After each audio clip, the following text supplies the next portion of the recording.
Welcome to World Recap, where I realize it's not August anymore. It's freaking November. Looks like I've taken a break for a good 3 months, but I am back. And I am not going to hesitate anymore. And let me just say, I'm back to having the whole peninsula given with the latest news going on all around the world. Anyways, I'm your host, William D. Evans, and let's jump in to last week. Oh, that feels so good to say. First off, let's kick things off by addressing the elephant in the room. I've moved all my things to an abandoned spare room I had in this house, and I've turned this into a school workspace and a new World Recap studio. I have a proper place to write these scripts and go a bit more wild with the things I can do on this show. Like, look!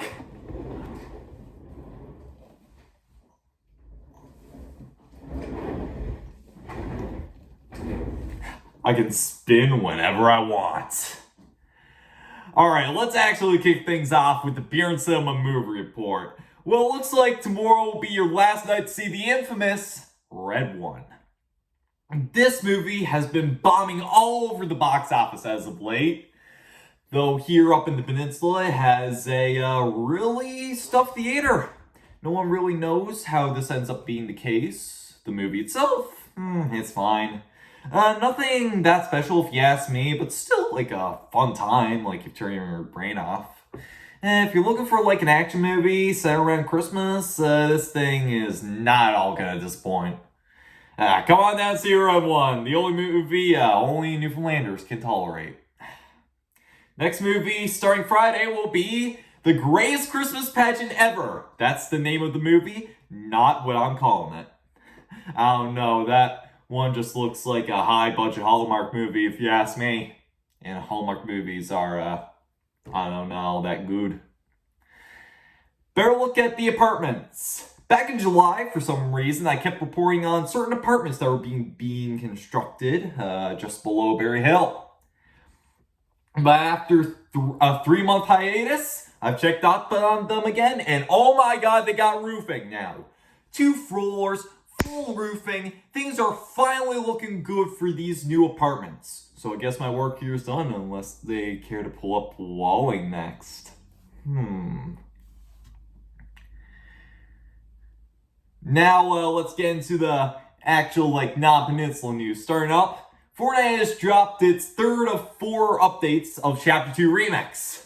And this update puts a new POI, Ice Isle, what was once the shark, now a paradise specifically for Ice Spice. Now, one of the major issues for this season is that the map is not the exact Chapter 2 Season 2 map that we all hoped for, with this map being instead infested with a bunch of rappers. Snoop Dogg, Eminem, and the upcoming Juice WRLD. I understand being here, these rappers have the same level of connection and synergy to each other, I believe.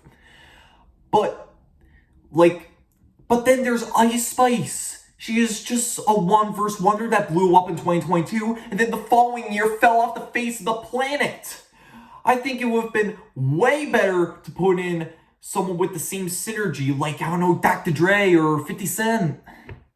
But on the other hand, Fortnite announced that OG will make a return as a permanent game mode starting December 6th of this year. Like, just around Christmas time. With every month being a new OG season. Going from Chapter 1 Season 1 all the way to Chapter 1 Season X. I don't know. I really don't know. I feel like this is a brand, I don't know, this is a Band-Aid, being put on to, a big open wound. I don't know, it's just being put onto a crowd that just won't shut up. Everybody always says that they want the OG map to come back, and we got that in November of last year. But seems like Fortnite has just been using the thirst for an OG experience to bring in more interest. Isn't it a little strange how Fortnite made a new game within Fortnite that uses the Chapter 1 graphics that released in the middle of Chapter 5 Season 3? One of the most controversial Fortnite seasons ever made? Well, I guess, like, Fortnite just uses the OG seasons as nostalgia bait for whenever they screw up. And by looking at this pattern, I am deeply concerned for Chapter 6. Next up, the Game Awards is coming up soon. The most prestigious awards for the hottest games of 2024. Anyways, but it looks like that might no longer be the case soon because of a new rule being implemented into the show. Sorry, this news story is just really hard for me to speak out loud. But anyways, this rule states that the DLC for games, expansion packs for games, and even re-releases of games can now be eligible for any category they might be a part of. Wow! They are essentially saying that DLC, expansion packs, and re-releases are full games now, can be considered full games. Now, some DLC might be the same length as the base game, but still part of the base game. Unless these DLC games can be bought and played separate from the base game, they should not at all be eligible for anything. Hell, if you want to give them something, give them their own category, like Best DLC Award or something like that. Because as it stands, the awards that will be announced tonight may look really, really strange. Next up, you know that Wicked movie coming out soon? With all the merchandise to give to the children once they've seen the movie? Or just to give to the kids that have already seen the musical? You might even have some of the, licensed dolls wrapped up in a Christmas gift already. Well, it seems that you might have to check on those toys because Mattel has started recalling all of them for a very dumb reason.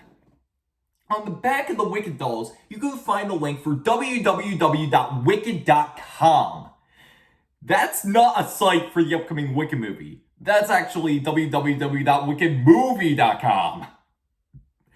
This site is actually a site for adult pleasure movies. Or, to just be more blunt, porn! Whoever is working at Mattel must be ignorant, got an AI to do the job for them, or just knew what they were doing. They just thought it would be the funniest thing ever. Like, I can easily see how this got through the cracks. Like, the name fits, the website link fits too well for it not to be the official site. But, I know, deep down that they should have fact-checked the links before sending them off to the races. And it hurts because of how much controversy this movie has been getting. Ariana Grande cheated on her boyfriend just to be with someone who is working on this thing. And the actress of Elfie whined about a fan-made poster on X because she thought it was racist. I only hope this movie is good. And for those on the hunt for the misprinted Wicked dolls, so if you care to find them, bring off to the western sky. Next up, now, with the Penguin HBO series finally concluding, I can finally truly just gush about this masterpiece of a show. Now, some people may think I'm glazing it or whatever, but it's the Penguin. It deserves every single piece of praise it gets. Starting off, Colin Farrell does a fantastic job as Oz, who's the Penguin, by the way. Colin looks nothing like how he does as Oz in real life, but if you look at him, you would never know that he's Oz. You would never know, that, the guy who does the Penguin looks like that, doesn't actually look like that in real life. Because of how the way he moves, he's done a really good job in this fat suit of his.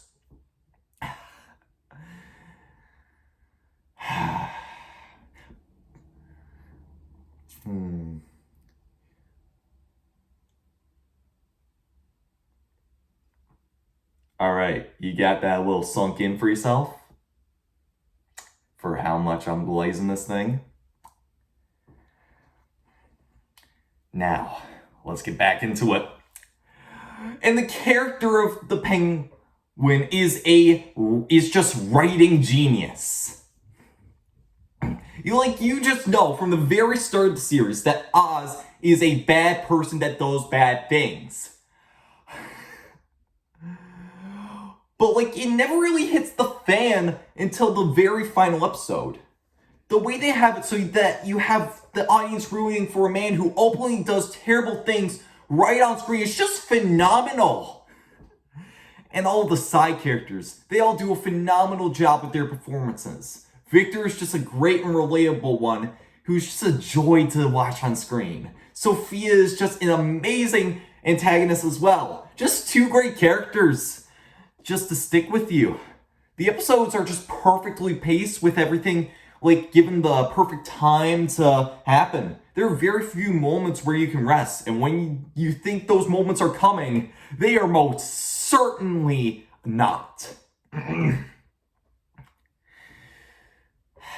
the moments where they show the aftermath of how the Riddler's explosion just really show the state that Gotham is in, of disarray, which is how Oz rises. The only real complaint I have with this series, which is in no way the show's fault, is where was Batman the whole time? We literally have a massive explosion in the middle of Gotham, exposing the entirety of this whole drug operation Oz got going on. And you're telling me Batman just doesn't notice? Regardless, in my opinion, this is one of the best, if not the absolute best, comic book TV show of all time.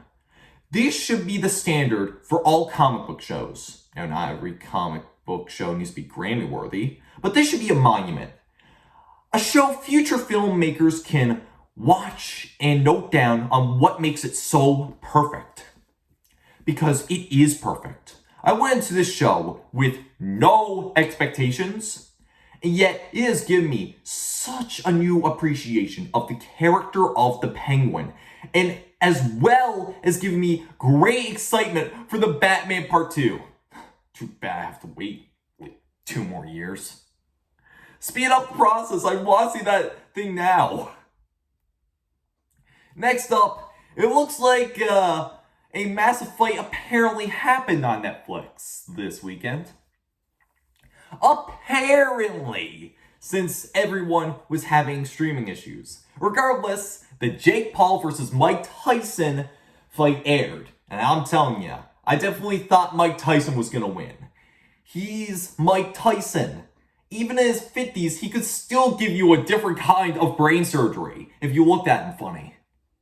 But it looks like Mike's legs were just extremely wobbly and made the fight, the whole fight, the most boring thing ever. And now the people that were hyped for the thing are now saying that they never had interest because they knew it was just a YouTuber beating up a senior citizen. Yeah, it's easy to say that in hindsight. But none of us thought that hard. We only want to see Jake Paul's face get demolished. And we couldn't even get that.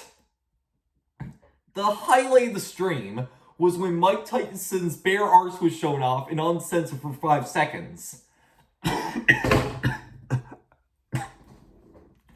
But for others, that was like 20 whole minutes due to the streaming lag. Some people had to look at that thing for so long. And the best fight wasn't even the main one. It was the one before. That girl's eyebrow was split in half and she still fought like a champion. Next up, the Mr. Beast drama gets really strange. Who knew that the second I left the YouTube, the biggest content creator would legitimately get canceled? And not a couple people are mad on Twitter, but no, fully canceled. Everybody hates him now. It looks like the Chris Tyson drama started a whole domino effect on the whole Mr. Beast company. So just to recap everything Mr. Beast is accused by ex-Mr. Beast employee Dogpack404, a lot of absurd Mr. Beast challenges were actually fake on many levels. Mr. Beast holds illegal lotteries targeted at children, key example being Feastables. Mr. Beast committed war crimes to a man called Jake Weddle in a failed video. The philanthropy channel is all fake. Mr. Beast made lunchly that has moldy cheese in it. And Mr. Beast has a secret CEO running the company that also has ran multiple strip clubs. Now that last one may not sound like a big deal or anything, but imagine someone like Jared Fogle ran DreamWorks or Vivzy Pop worked at Disney Channel. You can't have these freaks alongside these freaks who have worked with adult content also make kids content. But anyways, it looks like all these allegations, like the lotteries, the fake videos, the philanthropy fraud, it might actually be false within itself. Since another YouTuber by the name of Soggy Cereal has came forward to disprove many allegations being thrown around in the Dogpack videos. So now with both Dogpack and Soggy Cereal's videos out, the allegations have really become messy when it comes to their legitimacy.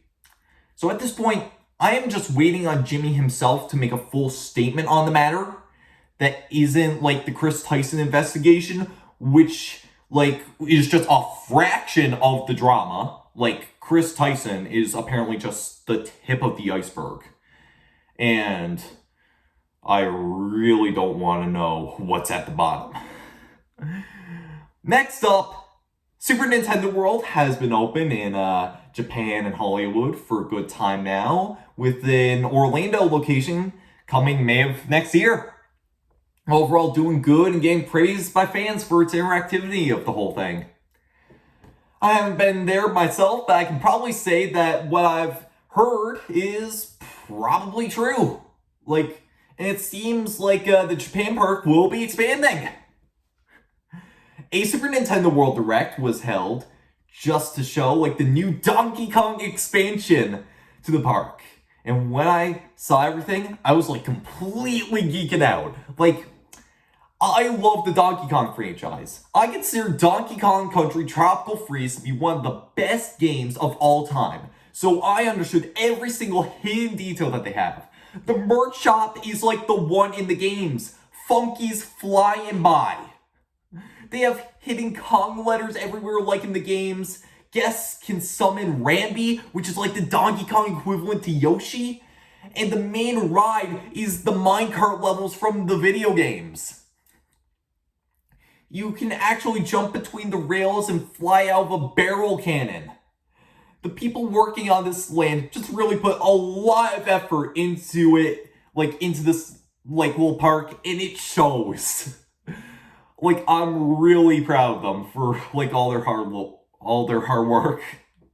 Now, last up, this holiday season, it looks like Coca-Cola has, of all people, has joined the AI bandwagon. Definitely not the Christmas gift anyone wished for. Looking at the advertisement itself, it looks passable enough. If you showed this to a casual person that's not really in the loop about AI, and they, I honestly believe they would think it would be real. Just in really bad slow motion. And that's kind of terrifying. The fact that AI is getting so good at replicating human activity that people don't know if it's real or fake. Imagine living in the year 2029 and I start having trust issues because of AI being perfect.